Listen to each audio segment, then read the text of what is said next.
Nag-viral na sad karon ang usa ka bayot nga dito sa Cebu nga nagpatindog sa waiter og 2 ka oras kay gitawag lang siya og sir.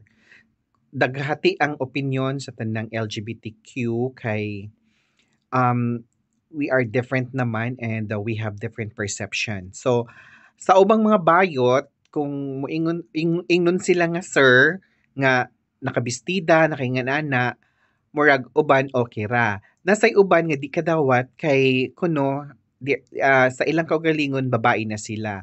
Pero ang atong dili kalimtan kanunay nga kita usa ta ka bayot. So ang bayot naay gabitay gihapon sa atubangan. Whether gioperahan ka or wala, sa mata sa tao usa ka gihapon ka lalaki. Pero depende na lang na sa pagdawat nato og pag-accept sa atong kaugalingon nga it's either we will called sir or ma'am. It's better that we accept and we will still be humble as what we are.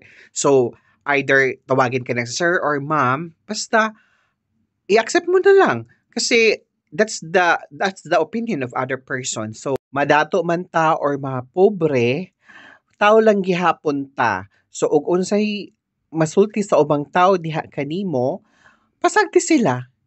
So karon og moingon lang kag sir kay tungod kay you are a customer and you are in a position na parang you are always right, the customer are always right as they say, pero it doesn't give you a title para mang look down ka sa ubang tao.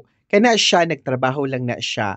So, naitaw nga, ubang tao nga confused, they will think to themselves na tawagin ko ba siyang sir or ma'am kasi hindi niya alam kung anong magiging sagot mo. So nagpa-play side lang siguro yung waiter. So kung hindi mo pa rin ma-accept yung die, dapat man lang for humanity's sake, hindi mo man lang ginanon kasi you are not entitled to do that. So better kung sa imuha na mahibot sa sitwasyon na nimo nga mahibutan ka sa maong sitwasyon, ambot lang ka og unsa imong maging reaction.